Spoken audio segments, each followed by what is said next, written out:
श्री विष्णुवे नमः। ओम नमो भगवते वासुदेवाय नमः। श्रीमद् भागवत गीता पहला अध्याय। जब कौरव और पांडव महाभारत के युद्ध को चले तब राजा धृतराष्ट्र ने कहा, मैं भी युद्ध देखने चलूंगा। तब श्री वेदव्यास जी बोले, हे राजन, नेत्रों के बिना कैसे देखोगे? राजा धृतराष्ट्र ने कहा, हे प्रभु जी, देखूंगा नहीं तो श्रवण तो करूंगा।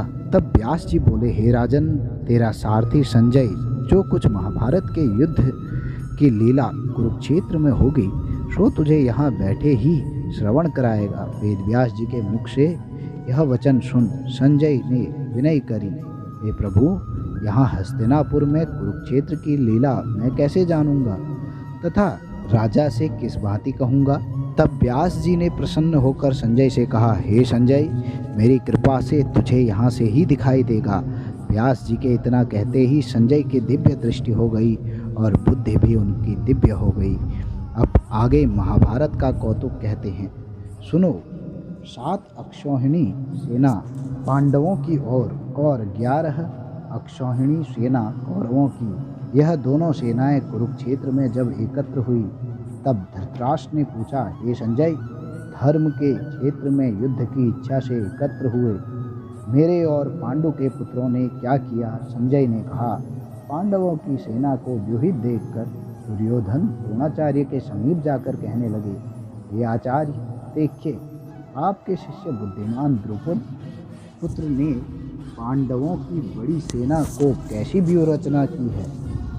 इस सेना में अर्जुन, भीम, बड़े बड़े धनुर्धारी वीर, युग, भान, विराट, महारथी द्रुपद, धृतराष्ट्र, चिकितान, बलवान पुरुजित, कुंती भोज, नरों में श्रेष्ठ सैभ्य, पराक्रमी, युधामन्यु, बलवान उत्तमौजा, अभिमन्यु व द्रौपदी के 5 पुत्र सब के सब महारथी हैं। ये ब्राह्मण श्रेष्ठ, आपके स्मरणार्थ अब मैं सेना के प्रधान सेनापतियों के नाम वर्णन करता हूँ। आप भीष्म, कर्ण, युद्ध विजयी कृपाचार्य, अश्वत्थामा, विकर्ण, सोमदत्त का पुत्र भूरिश्रवा और बहुत से सूरवीर मेरे लिए प्राण तक देने को तैयार हैं। ये लोग शस्त्र चलाने में बहुत चतुर हैं और सब युद्ध विद्या में प्रवीण हैं। हमारी सेना जिसके भीष्म रक्षक हैं अपार बल है और उनकी सेना जिसके भीम रक्षक हैं थोड़ा सा बल है। अब आप सब अपने मोर्चों पर सावधान रहकर सेनापति भीष्म की रक्षा कीजिए। कुरुवृद्ध भीष्म पितामह ने दुर्योधन को प्रसन्न करते हुए और ऊंचे स्वर में गरजते हुए शंख बजाया। फिर चारों ओर शंख, नगाड़े, ढोल, गौमुख आदि अनेक बाजे बजने लगे, जिनका बड़ा भयंकर शब्द हुआ। इसके अनंतर सफ़ेद घोड़ों के रथ पर बैठे माधव श्री कृष्ण और पांडव अर्जुन ने भी दिव्य शंखों को बजाया। श्री कृष्ण ने पांचजन्य और अर्जुन ने देवदत्त नामक शंखों को और भीषण कर्म करने वाले भीम ने पौंड्रक नामक बड़े शंख को बजाया। कुंती पुत्र धर्मराज युधिष्ठिर ने अनंत विजय, नकुल ने सुघोष, सहदेव ने मणिपुष्पक तथा महान धनुर्धर काशीराज, शिखंडी, धृष्टद्युम्न, विराट, अपराजित, सात्यकी, राजा द्रुपद और द्रौपदी के 5 पुत्र तथा महाबाहु अभिमन्यु, इन सब वीरों ने अपने अपने शंखों को बजाया। उन शंखों के भारी शब्द से आकाश और पृथ्वी गूंज उठी और धृतराष्ट्र के पुत्रों के हृदय कांप उठे। हे राजन, अर्जुन ने कौरवों को युद्ध के लिए प्रस्तुत देखकर श्री कृष्ण जी से कहा, हे अच्युत, मेरा रथ दोनों सेनाओं के बीच में खड़ा कीजिए, जिससे मैं युद्ध करने वालों को देख लूं कि इस रणभूमि में मुझे किन किन के साथ युद्ध करना चाहिए। दुर्बुद्धि दुर्योधन से प्रीति करने वाले जो संग्राम के लिए यहाँ एकत्र हुए हैं उनको देख सकूं। संजय ने कहा, हे राजन, अर्जुन की बात सुनकर श्री कृष्ण ने भीष्म, द्रोण आदि वीरों के सामने उत्तम रथ को खड़ा करके कहा, हे वीर, संग्राम के लिए उद्यत इन कौरवों को देख लो। अर्जुन न चाचा, बाबा, गुरु, मामा, भाई, पौत्र, ससुर और स्वजनों को शस्त्रों से सुसज्जित खड़े देखा और उसने इन दोनों सेनाओं में अपने ही सब बांधवों को खड़ा देखकर परम दयाद्र हो अत्यंत खेद के साथ एक यह वचन कहे, हे कृष्ण, संग्राम की इच्छा से आए इन अपने बंधुओं को देख मेरे अंग ढीले हो रहे हैं और मुंह सूखा जा रहा है। मेरा शरीर बेकल हो रहा है, रोमांच खड़े होते हैं, गांडीव हाथ से गिरा जाता है, त्वचा जली जाती है।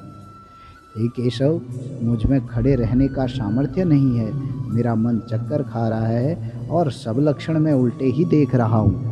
और संग्राम में स्वजनों का वध करके कोई लाभ भी नहीं होगा, क्योंकि हे कृष्ण, मैं जीत कर राज्य व सुख भी नहीं चाहता हूँ। हे प्रभु, हमको राज्य भोग और जीवन से क्या काम है?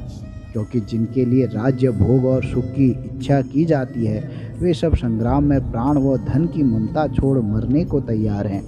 और आचार्य, पिता, पुत्र, पितामह, मामा, ससुर, पौत्र, साले और संबंधी ये सब मुझे मारें तो भी हे मधुसूदन, मैं इन्हें मारने की इच्छा नहीं करूँगा। हे जनार्दन, त्रिलोकी के राज्य के लिए भी मैं इन्हें नहीं मारना चाहता, फिर इस पृथ्वी के लिए तो कहना ही क्या। हे जनार्दन, धृतराष्ट्र के पुत्रों को मारकर हमारा क्या होगा? इन आतताइयों का वध करने से पाप ही होगा। इसलिए हमें अपने भाई धृतराष्ट्र के पुत्रों को मारना अनुचित है। हे माधव, स्वजनों को मारकर क्या हम सुखी रह सकते हैं? सब लोभ के वशीभूत हैं और कुल के नाश करने तथा मित्रद्रोह करने में पाप को नहीं देखते। कुल नाश को जानते हुए भी हमको इस पातक से क्यों नहीं दूर रहना चाहिए? कुल का नाश होने से कुल के प्राचीन धर्म नष्ट हो जाते हैं, फिर धर्म नाश होने से कुल में पाप बढ़ता है। हे श्री कृष्ण, पाप के कुल की स्त्रियां व्यभिचारिणी हो जाती हैं, जिनसे वर्ण शंकर संतान उत्पन्न होती है। वह वर्ण शंकर जिन पुरुषों ने कुल को नष्ट किया है, उनको तथा उस कुल को नरक में पहुंचाते हैं, क्योंकि श्राद्ध, तर्पण आदि बंद हो जाते हैं। वर्ण शंकर बनाने वाले दोषों से कुल ध्वंसकों के जाति, धर्म और कुल धर्म निरंतर नाश हो जाते हैं। हे जनार्दन, मैंने बराबर सुना है कि कुल धर्म नष्ट होने से निश्चय नरकवास करना होता है।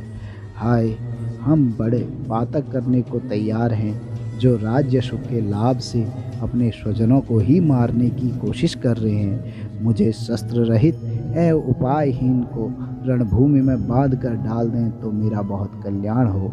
संजय ने कहा, हे राजन, यह कहकर अत्यंत दुखित होकर अर्जुन ने उसी समय धनुष बाण फेंक दिया और रथ से पिछले भाग में जाकर बैठ गए। बोलो भगवत वासुदेव भगवान।